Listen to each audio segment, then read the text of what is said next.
आप लोगों को पता है कि हम लोगों ने पिछली क्लास में समांतरक्रम श्रेणीक्रम विद्युत शक्ति क्या होती है, विद्युत ऊर्जा के ऊपर जो क्वेश्चन थे, प्रश्न थे, उसके बारे में हम लोगों ने डिस्कस किया। आज जो एक टॉपिक लेने वाला हूं बेटा इंपोर्टेंट टॉपिक है। अब 2 या 3 टॉपिक और चैप्टर में बचे, उसके बाद चैप्टर क्या हो जाएगा बेटा कंप्लीट होने वाला है। तो ध्यान से सुनना, आज जो मैं टॉपिक लेने वाला हूं, आज जो टॉपिक है वो उसको 2 नाम से जाना जाता है, विद्युत धारा का तापीय प्रभाव या फिर जूल का तापन नियम। दोनों टाइप से क्वेश्चन आ सकते हैं बेटा। मैंने कहा है कि इस टॉपिक को 2 नाम से जाना जाता है, एक तो विद्युत धारा का तापीय प्रभाव होता क्या है और जूल का तापन नियम क्या है, दोनों एक ही चीज है बेटा। आज पढ़ेंगे इसके ऊपर। याद रखना बेटा, एक तो पूछ सकता है विद्युत धारा के तापीय प्रभाव को समझाइए, दूसरा पूछ सकता है जूल का तापन नियम क्या हो सकता है, और तीसरा क्वेश्चन इस टॉपिक पे जो है, इस टॉपिक के ऊपर जो आंतरिक प्रश्न है वो मैं आपको करवाऊंगा। बात समझ आ गई? तो डिस्कस करने से पहले मैं आप लोगों को एक बेसिकली समझा देता हूं कि जूल का तापन नियम या विद्युत धारा का तापीय प्रभाव होता क्या है। आप लोगों ने देखा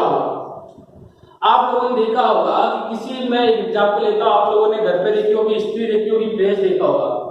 अब अपन क्या करते हैं, उसको खटका ऑन कर देते हैं, तो अपन देखते हैं कि जो इस्त्री होती है, प्रेस होती है बेटा, वो गर्म होती रहती। जब स्टार्टिंग में लगाता हूं, मैं विद्युत धारा देता हूं, तो वो गर्म होती रहती है। लेकिन एक कंडीशन ऐसी आती है, जब जो प्रेस है, जो इस्त्री है, वो पूरी क्या हो जाती है बेटा, गर्म हो जाती है। तो जैसे ही गर्म हो जाती है, उसके बाद वो क्या होती है, ऊर्जा क्षय करती है। किस रूप में? ऊष्मा के लिए। धुआं निकलने लगता नहीं निकलने लगता है? जब ज्यादा गर्म हो जाती है तो उसमें से क्या निकलने लगता है बेटा, धुआं निकलने लगता है। इसका कहने का मतलब क्या है कि मैंने ऊर्जा तो पूरी दे रहा हूं मैं उसको, यानी प्रेस को मैं स्विच ऑन किया तो पूरी ऊर्जा जा रही है प्रेस के अंदर, लेकिन कुछ ऊर्जा है ऊष्मा के रूप में क्या हो रही है बेटा, वेस्ट हो रही है, क्षय हो रही है। क्षय का मतलब वेस्ट हो रही है। इसी को क्या कहते हैं, विद्युत धारा का तापीय प्रभाव। तो क्या है कि अगर किसी भी विद्युत परिपथ में अगर मैं उसे निरंतर विद्युत धारा देता रहता हूं, क्या देता रहता बेटा, विद्युत धारा निरंतर देता हूं, यानी मैंने प्रेस का स्विच लगा दिया और स्विच को क्या करता बेटा, ऑन कर दिया है। अब ऑन करने के बाद कुछ देर बाद देखता हूं प्रेस गर्म हो जाती है। अब प्रेस को जितनी ऊर्जा चाहिए थी गर्म होने के लिए, वो तो गर्म हो गई, लेकिन अब करंट तो कंटिन्यू क्या आ रहा है, उस प्रेस से जा रहा है, और जो उष्मा है वो किसके रूप में, धुएं के रूप में, या फिर जो उष्मा के रूप में है वो धीरे क्या होती है बेटा, निकलने लगती है। यानी जो ऊर्जा है वो क्या होती है, वेस्ट हो रही है। उसे क्या कहते हैं, विद्युत धारा का तापीय प्रभाव। बात समझ में आ गई? तो स्टार्ट करते हैं बेटा। है क्या, इस बारे में डिटेल में पढ़ेंगे, सूत्र निकालेंगे। है क्या बेटा, ध्यान सुनना, लेकिन इसमें एक कंडीशन ये होनी चाहिए कि जो परिपथ है, विद्युत परिपथ, वो किससे जुड़ा हुआ होना चाहिए बेटा, प्रतिरोध से जुड़ा हुआ होना चाहिए, तो ही विद्युत धारा का तापन नियम होगा। तो कहने का मतलब क्या है कि अगर कोई भी विद्युत परिपथ है, इसका स्टेटमेंट क्या लिखोगे आप कि अगर कोई भी विद्युत परिपथ है पूर्ण रूप से प्रतिरोध से जुड़ा हुआ है, पूर्ण रूप से किससे जुड़ा हुआ बेटा, प्रतिरोध से जुड़ा हुआ है, तो उसे मैं निरंतर क्या देता रहता हूं बेटा, विद्युत धारा देता रहता हूं। तो मैं जैसे क्या मैं धारा देता हूं, इसका मतलब मैंने स्विच के ऊपर क्या किया बेटा, काम किया, वर्क किया, कुछ जब तो काम किया। मैंने कहा जब स्विच ऑन करूंगा जब भी वो धारा जाएगी, जब भी उष्मा की ओर बेटा क्षय होगी। जब मैं स्विच ऑन ही नहीं करूंगा, अपने जो स्विच है मैं ऑन ही नहीं करूंगा, तो उसका करंट नहीं जाएगी। जब करंट नहीं जाएगी तो उसमें से नहीं होगी। तो पहली कंडीशन क्या है, ध्यान सुनना, प्रतिरोध जुड़ा हुआ होना चाहिए। तो डेफिनेशन क्या होगी इसका बेटा कि अगर कोई विद्युत परिपथ है पूर्ण रूप से प्रतिरोध से जुड़ा हुआ, पूर्ण रूप से किससे जुड़ा हुआ है बेटा, प्रतिरोध से जुड़ा हुआ है, और उसके अंदर मैं निरंतर धारा देता रहता हूं। क्या देता रहता हूं बेटा, विद्युत धारा देता रहता हूं। तो कुछ समय पश्चात मैं देखता हूं कि जो धारा है उष्मा के रूप में क्या होती है बेटा, क्षय होती है, यानी वेस्ट होकर निकलने लगती है। इसी को क्या कहते हैं अपन, विद्युत धारा का तापीय प्रभाव कहते हैं। तो क्या लिखोगे इसके अंदर, अगर कोई विद्युत परिपथ, अगर कोई विद्युत परिपथ पूर्ण रूप से प्रतिरोध से जुड़ा है, तो उस विद्युत परिपथ को निरंतर विद्युत धारा देने के पश्चात अगर कोई भी विद्युत परिपथ पूर्ण रूप से किससे जुड़ा हुआ है, प्रतिरोध से जुड़ा है, अगर मैं उस विद्युत परिपथ को निरंतर विद्युत धारा देता हूं, तो कुछ समय पश्चात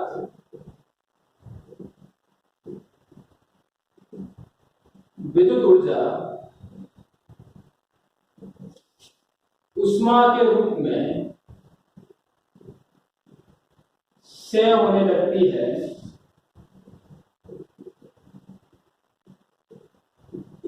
इसे विद्युत धारा का तापीय प्रभाव कहते हैं। अब कहोगे सर कौन कौन से उदाहरण लिख रहा हूं इस प्रभाव पर? विद्युत प्रेस, विद्युत ओवन, विद्युत टोस्टर,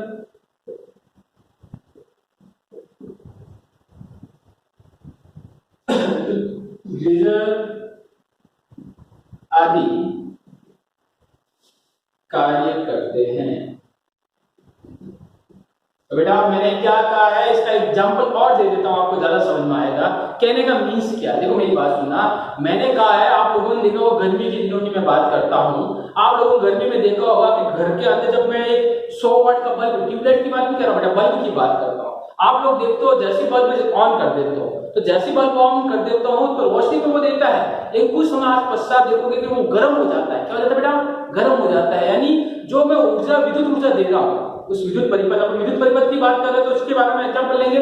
तो मैं उस बल्ब को विद्युत ऊर्जा देता रहता हूं, तो उसकी जितनी कैपेसिटी, उसका काम होने था उतना हो गया, लेकिन बाकी की जो ऊर्जा होती है, अपन खड़का ऑन नहीं रहता, वो कंटिन्यू ऊर्जा क्या होती है बेटा? वेस्ट होने लगती है, क्षय होने लगती है। किस रूप में? उष्मा के रूप में क्षय होने लगती है। उसे क्या कहते हैं बेटा? विद्युत धारा का तापीय प्रभाव। तो स्टेटमेंट क्या लिखोगे कि अगर कोई विद्युत परिपथ पूर्ण रूप से प्रतिरोध से जुड़ा है। क्या जुड़ा हुआ बेटा? प्रतिरोध से जुड़ा हुआ होना चाहिए, उसके अंदर प्रतिरोध लगा हुआ होना चाहिए परिपथ के अंदर, तो ही वहां पर तापन नियम काम करेगा। तो मैं कह रहा हूं बेटा, प्रेस का मैंने एग्जांपल लिया। देखो प्रेस को जैसे ही ऑन करते पहले ठंडी होती है, कुछ देर बाद एक तो ऑन करते तो प्रेस गर्म हो जाती है। अब जैसे वो गर्म होगी, उसकी कैपेसिटी थी, उसमें उष्मा जितनी चाहिए वो तो ले ली उसने, अब खटका ऑन ही रहता है, तो उष्मा क्या होती है बेटा? वेस्ट होके निकलने लगती है धुएं के रूप में। उष्मा के रूप में क्या होने लगती है? क्षय होने लगती है। उसे क्या कहते हैं बेटा? विद्युत धारा का तापीय प्रभाव कहते हैं। तो क्या लिखोगे कि अगर कोई विद्युत परिपथ पूर्ण रूप से प्रतिरोध से जुड़ा हुआ है, तो उसके अंदर अगर मैं निरंतर विद्युत धारा देता हूं, तो कुछ समय पश्चात, लाइन का वर्डिंग का मतलब क्या रखना? कुछ समय पश्चात, बात नहीं होता बेटा, कुछ समय पश्चात विद्युत ऊर्जा उष्मा के रूप में क्या होती है बेटा? क्षय होने लगती है। उसे क्या कहते हैं बेटा? विद्युत धारा का तापीय प्रभाव। इसका उदाहरण आप लोगों ने देखा, फ्रिज की बात करता हूं, फ्रिज को बोलते हैं ठंडी हवा निकलती है, ठीक है। अब मैं कहता हूं आपने ओवन देखा होगा, टोस्टर देखा होगा, गीजर देखा होगा, पानी गर्म करने वाली मशीन देखी होगी, इलेक्ट्रिक रोड देखी होगी, गर्म तो हो जाता है, लेकिन उसमें क्या होने लगती है बेटा? क्षय होने लगती है। प्रेस की मैं बात कर देता हूं, वो सारे किस सिद्धांत पे काम करते हैं बेटा? विद्युत धारा के तापीय प्रभाव पर कार्य करता है। लेकिन इसमें एक पॉइंट ध्यान रखिएगा, ये जो सारी चीजें होती है इसके लिए अपन कुछ ना कुछ उसके ऊपर क्या करते हैं बेटा? काम करते हैं। कैसे काम करते हैं? जब तक मैं स्विच ऑन नहीं करूंगा तब तक होगा क्या? इसका मतलब मैंने स्विच के ऊपर क्या किया बेटा?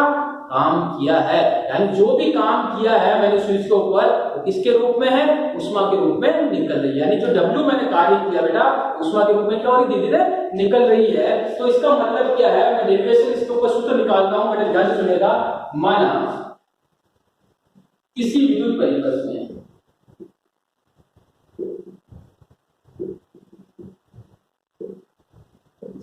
Q आवेश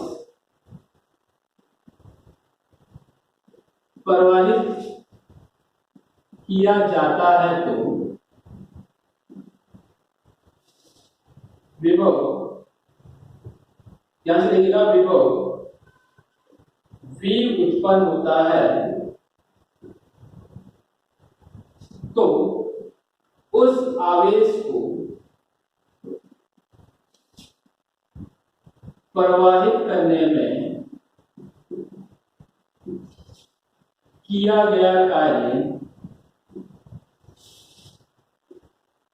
उनका निकाला बेटा, कार्य निकाला। आप बेटा ध्यान से सुना, स्टेटमेंट आपको लिख दिया। अब जो भी मैं करवा रहा हूं उसमें ध्यान रखिएगा, एक पॉइंट देखिए, बहुत सारा सूत्र निकालूंगा कभी, आप ध्यान से सुनिएगा। तो अपन को पता बेटा, अपन को क्या निकालना? W निकालना है। अब आप कहोगे सर कार्य का सूत्र कहां से लाएंगे? तो आप लोगों को मैंने पहले पढ़ाया है, ध्यान से सुनिएगा, मैंने आप लोगों को पढ़ाया था बेटा कि आवेश, ध्यान से सुनिएगा, मैंने आपको पढ़ाया था V बराबर क्या होता है? W बटा Q, होता नहीं होता है? ये होता है। तो ये क्या कह रहा है, क्यू आवेश को ले जा रहा हूं तो विभव क्या उत्पन्न हो रहा है, v। अपन किसकी गणना करनी, कार्य। तो यहां से अपन कार्य निकाल, इसको जो भेज रहा हूं बेटा, तो v * q = क्या आ गया बेटा, w। यानी मैंने कहा है कि विद्युत परिपथ था, उसके अंदर मैंने आवेश भेजा। अब बेटा मैं कह रहा हूं ये तार है, इसके अंदर मैंने आवेश भेजा, कब भेजूंगा, जब मैं स्विच को क्या करूंगा, ऑन करूंगा। इसका मतलब मैंने स्विच पे कार्य किया है, वो कार्य किया जब तो इसमें उष्मा गई, जब इसमें उष्मा गई तो दोनों पॉइंट पे क्या उत्पन्न हुआ बेटा, विभव उत्पन्न हुआ। बात समझ आ रही है कि नहीं आ रही है, ध्यान सुनिएगा। मैंने क्या कहा, ये चालित तार है। अब मैं इसके ऊपर क्यों आवेश करवाया, कब क्यों आवेश करवाया दूंगा, जब इसके ऊपर मैं काम करूंगा। मैं कह रहा हूं क्यों आवेश यहां से यहां तक गया, तो दोनों पॉइंट पे क्या उत्पन्न होगा बेटा, विभव उत्पन्न होगा। तो अपन को पूछा कार्य कितना किया है, तो मैंने यहाँ पे कार्य निकालना, v बराबर क्या होता है, w बटा q होता नहीं होता, विभव बराबर w बटा q। तो यहां से मैंने कार्य निकाल लिया w। अब बेटा ध्यान से सुनना, हम जानते हैं q बराबर क्या होता है बेटा, I बराबर क्या होता है, q * t। समीकरण नंबर 1 दे देता हूं, ध्यान सुनो। तो यहां से अगर मैं q की वैल्यू निकालूं तो q बराबर क्या हो जाएगा बेटा, I बटा t। बात समझ आ रही है क्या, आ रही है समझ में कि नहीं आ रही है, अरे आ रही है कि नहीं आ रही है, ध्यान से सुनना बेटा। तो मैंने यहाँ पे क्या किया बेटा, ध्यान से सुनिएगा।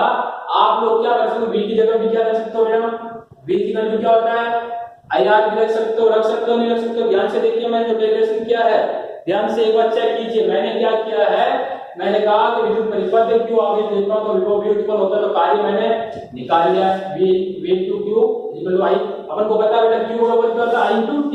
इसको मैंने दिया समीकरण नंबर 2, कोई प्रॉब्लम नहीं। अब मैं क्या करता हूं, समीकरण 2 का मान समीकरण 1 में रखता हूं, रखने पर समीकरण 1 क्या थी, v * q = क्या बेटा, w। v का v इसी जगह रख दो बेटा, I * t = w। अपने पास फॉर्मूला क्या है, vi/t क्या आ गया बेटा, w आ गया। बात समझ आ गई, आगे ध्यान सुनना। अब जो भी चीज होती है बेटा वो कितने होगी, t समय पश्चात होगी, t समय पश्चात। t समय पश्चात देखता हूं मैं बेटा, इसमें क्या करता हूं, गुणा करूं, v * I * t बटा t इक्वल क्या है, w। t से t कैंसिल आउट, w बराबर क्या है बेटा, vi। बात समझ में आ रही है, w बराबर क्या निकाले बेटा, vi। बात समझ में आ गई, ध्यान से इसके देखिए, फिर आगे करवाता हूं मैं।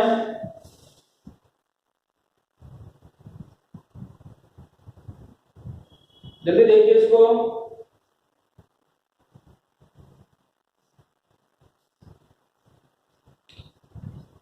क्या नहीं। अब बेटा यहाँ पर देखो कुछ गलतियां की है मैंने, क्या गलती की है, ध्यान से देखिएगा बेटा। मैं वापस समझा देता हूं क्या कर रहा हूं मैं, ध्यान से सुनिएगा बेटा। अपन को क्या करना है, ध्यान से सुनिएगा। मैंने कहा है कि तापी नियम में कहता है कि अगर कोई भी चालक चाहे कोई भी विद्युत परिपथ पूर्ण प्रतिरोध से जुड़ा है, उसका जो भी धारा देता हूं ऊष्मा के रूप में क्या होती है बेटा, से होती है, उसे कहते हैं विद्युत धारा का कार्य प्रभाव। लेकिन मैं क्या कह रहा हूं बेटा, मैंने कहा इस चालक तार के अंदर क्यों आवेश जा रहा है, यहां से यहां तक क्यों आवेश जा रहा है, दोनों पॉइंट पे क्या उत्पन्न होगा, विभव। विभव कब उत्पन्न होगा, जब मैं इसके ऊपर काम करूंगा। यानी अपन को वो जो काम किया है, यानी मैं स्विच ऑन किया, वो वेस्ट जा रहा है किसके रूप में, उष्मा के रूप में। यानी जो W होगा वो उष्मा के रूप में क्या होगा, से होगा। उनको इसको क्या करना है, सिद्ध करना है, इसका शुद्ध निकालना है। तो मैंने क्या किया बेटा, मैंने कहा क्यों आवेश जा रहा है, मैंने कार्य यहां से निकाल दिया। अब आपको पता है बेटा कि Q बराबर क्या होता है, I * t होता नहीं होता है, होता नहीं होता है, जल्दी बताओगे आप मुझे। हम जानते हैं कि I बराबर क्या होता है, q/t। तो q बराबर क्या हो जाएगा, I * t। ये समीकरण नंबर 2। तो समीकरण 2 का मान समीकरण 1 में रखने पर क्या था, v * q क्या था बेटा, w। भाषण आ गई। तो यहाँ पे ध्यान देना, q का मान अपना v * I * t equal to w। यहाँ से कोई प्रॉब्लम नहीं होगी। आगे अपन सॉल्व करते बेटा ध्यान से देखते रहना। मैंने क्या किया है, वापस एक बार मैं आपको समझाऊंगा जरूर, आगे एक बार ध्यान से सुनना। तो मैंने वहां पे क्या बेटा, q का मान इसमें रखा, w बराबर क्या आ गया, v * I * t। हम जानते हैं ऊर्जा एक रूप से दूसरे रूप में स्थानांतरित होती है, क्योंकि ऊर्जा संरक्षण के नियम से। ठीक है बेटा, तो W की जगह अपन अब क्या लेंगे बेटा, H है यहाँ पे उष्मा बेटा, ध्यान रखना H क्या है यहाँ पे उष्मा है, ध्यान से सुनिएगा। ठीक है, H यहाँ पे क्या बेटा, W की जगह अपन क्या लेंगे अब H लेंगे। आगे मैं सॉल्व कर रहा हूं, जहां H क्या बेटा उष्मा, तो वहां पे W की जगह मैं क्या रख दूं बेटा H रख दूं। तो अपने पास पहला सूत्र आया, ध्यान से सुनिएगा, मैं इंपॉर्टेंट डालता हूं, ये सूत्र पहला निकला है उष्मा का, H यहाँ पे हीट यानी उष्मा। आगे बात समझ में, तो उष्मा का पहला सूत्र अपन इससे निकाला है V into I into T। V है विभव, I धारा और T समय। अगर उष्मा निकालनी है क्वेश्चन में इतनी चीज दे रखी तो ये फॉर्मूला काम में लगेगी। और फॉर्मूला 3 फॉर्मूला बनाऊंगा, एक फॉर्मूला बनाया है और हम जानते हैं देखो दूसरा फॉर्मूला। अब बेटा V की जगह कर दो ओम के अनुसार, V की वैल्यू क्या होगा बेटा आया। अब मैं क्या करता हूं, इसको समीकरण नंबर दे देता हूं 3 और इसको दे देता हूं समीकरण नंबर 4, या फिर समीकरण मत तो बेटा डायरेक्ट तो देखो V का मान यहां रख रहा हूं बेटा, तो H बराबर अपन को पढ़ा था V into I into T। V की जगह मैं क्या रखूं बेटा I into R into I into T। तो फॉर्मूला H बराबर क्या आ गया I स्क्वायर RT। ये दूसरा फॉर्मूला आपने निकाला है। अगर आपको क्वेश्चन आता है ध्यान से सुनिएगा, मैं फॉर्मूले पे इंपॉर्टेंट डाल रहा हूं। एक फॉर्मूला आपने ये निकाला, अब बेटा फॉर्मूला निकाला रटना नहीं, आपको ये याद रखना है VIT। क्या याद रखोगे VIT, हमेशा पहला फॉर्मूला याद रखो, बाकी फॉर्मूला आप बना दोगे। अब V की जगह क्या रखते हैं बेटा IR, अब I की जगह वापस क्या रखते बेटा V by R। तीसरा फॉर्मूला निकालो, क्या सुनना, हम जानते हैं V की वैल्यू क्या होता है बेटा IR और I बराबर क्या होता है बेटा V by R। अब मैं क्या करता हूं बेटा इस I की जगह रख देता हूं V by R। अपना पास समीकरण क्या आता I स्क्वायर RT, ध्यान से सुनिएगा I स्क्वायर RT। अब I की जगह क्या रखते बेटा V by R का square into R into T। तो बेटा स्क्वायर बोलता हूं तो V square upon R square into R into T। एक R से एक R कैंसिल आउट। S का तीसरा फॉर्मूला आया है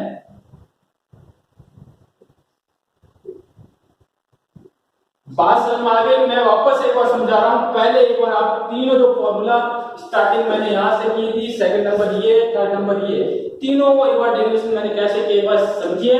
मैं वापस उसको एक बार समझाने वाला हूं, बोर्ड पे ध्यान से देखिएगा इसको।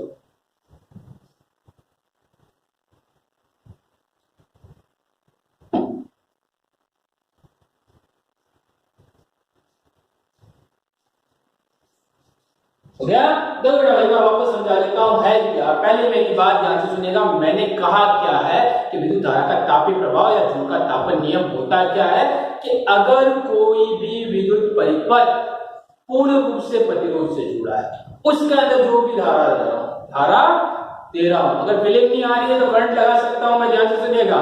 फीलिंग नहीं आ रही आप लोगों तो करंट झटका लग सकता है, अगर समझ में नहीं आया तो अगर मैंने कहा है कि किसी चालक तार पूर्ण रूप से प्रतिरोध से जुड़ा हुआ है तो उसके अंदर जो भी धारा प्रवाहित करवाता हूं तो कुछ समय पश्चात मैं देखता हूं कि जो धारा होती है उष्मा के रूप में क्या होती है बेटा क्षय होने लगती है, यानी वेस्ट होने लगती है। इसी को कहते हैं विद्युत धारा का तापीय प्रभाव। अब बात आती है बेटा सूत्र कैसे सिद्ध करोगे, तो मैंने कहा है कि बेटा अगर कोई भी मैं विद्युत परिपथ के अंदर धारा देता हूं, धारा दूंगा तो इसमें उसमें क्या प्रभावित होंगे आवेश, आवेश किस रूप में होंगे इलेक्ट्रॉन के रूप में होंगे। तो यहां से यहां तक अगर आवेश आएंगे तो दोनों सिरों पर क्या उत्पन्न होगा विभव। तो इसका मतलब यहां से यहां तक आवेश गया है, विभव उत्पन्न हुआ है, इसका मतलब मैंने स्टार के ऊपर कुछ ना कुछ क्या किया बेटा काम किया है, तो काम निकाला। तो काम जब भी निकालो तो दिमाग में एक ही सूत्र होना चाहिए, सबसे पहले अपन पढ़ा था बीज वैल्यू क्या W बटा Q पढ़ा था, तो वही मैंने लगाया बीज वैल्यू क्या W बटा Q। यहां से मैंने कार्य निकाल दिया। अब बेटा ध्यान से सुनना, कार्य निकाल दिया। अब अपन जानते हैं बेटा V का आपको पता है वोल्टेज कितना होगा, लेकिन आवेश अपन पता कर सकते हैं कि इस तार के अंदर कितना आवेश नहीं पता कर सकते। तो अपन को पता है I बराबर क्या बेटा Q by T, तो Q का मान क्या है I into T। अब मैं क्या करता हूं ये Q की वैल्यू यहां रखता हूं, ये रखा मैंने V into T equal W था, तो Q का मान मैंने क्या रखा बेटा I into T, W बराबर क्या हो गया VIT। अब ऊर्जा संरक्षण का नियम क्या कहता है, ऊर्जा को ना तो बना सकते हैं ना नष्ट कर सकते हैं, उस ऊर्जा को एक रूप से दूसरे रूप में अपन क्या कर सकते हैं बेटा, स्थानांतरित कर सकते हैं। तो ये कह रहा है कि स्टार के ऊपर जो भी काम किया बेटा वो किस रूप में चला गया, ऊर्जा थी वो किस रूप में निकल गई, उष्मा के रूप में निकल गई, यानी W बराबर क्या हो गया H। अब मैं W की जगह मैंने क्या रख दिया H। तो एक पहला फॉर्मूला आया है, इंपोर्टेंट में डाल रहा हूं, बार बार कह रहा हूं। तो फर्स्ट फॉर्मूला मैंने निकाला H इक्वल टू क्या है VIT। अगर आपको उष्मा निकालना क्वेश्चन आता है, उष्मा ज्ञात कीजिए, कब बेटा जब V दे रखा I दे रखा T दे रखा है तो सूत्र ये काम में लेंगे। बात समझ में आ गई। अब आगे इस सूत्र निकालते हैं। अब मैं क्या करता हूं बेटा, जो V है V की जगह क्या रख दूं IR। मैंने भाई क्या आया रख दिया, V की जगह आया रख दिया, I का I T का T। तो सेकंड फॉर्मूला क्या H का H, I into I, I square, R into R, T का T। तो सेकंड फॉर्मूला क्या है बेटा, H equal to I square RT। ये फॉर्मूला कब काम में लोगे, जब बेटा क्वेश्चन में I दे रखा हो, R दे रखा हो, T आपको दे रखा हो, तो ये फॉर्मूला आपको काम में लेना है। बात समझ आ गई। तीसरा फॉर्मूला मैंने कैसे निकाला, ध्यान सुनना। अब अपन ने ये फॉर्मूला निकाल दिया। अब मैं बेटा इस जगह में I equal to V by R, मैंने यहाँ रख दिया I जगह क्या रख दिया बेटा V by R square into R into T। इसको मैंने सॉल्व किया। तीसरा फॉर्मूला क्या है, equal to V square R into T। बात समझ आ गई। ये फॉर्मूला कब काम में जब क्वेश्चन में V दे रखा, R दे रखा और T दे रखा है। बात समझ में आई, दिमाग में याद कर लेगा जब कल मैं आपको क्वेश्चन करवाने वाला हूं। तो ये जो तीनों फॉर्मूले जो अपने सूत्र से निकाले हैं वो दिमाग में याद होने चाहिए। अगर याद नहीं हुआ तो करंट आधा रहेगा, ये बात ध्यान से सुनिएगा, ठीक है। तो ध्यान रखिए, घर पे रहिए बेटा और पढ़ते रहिए, और कोई प्रॉब्लम हो तो आप मेरे से डिस्कस कर सकते हो। Okay, thank you.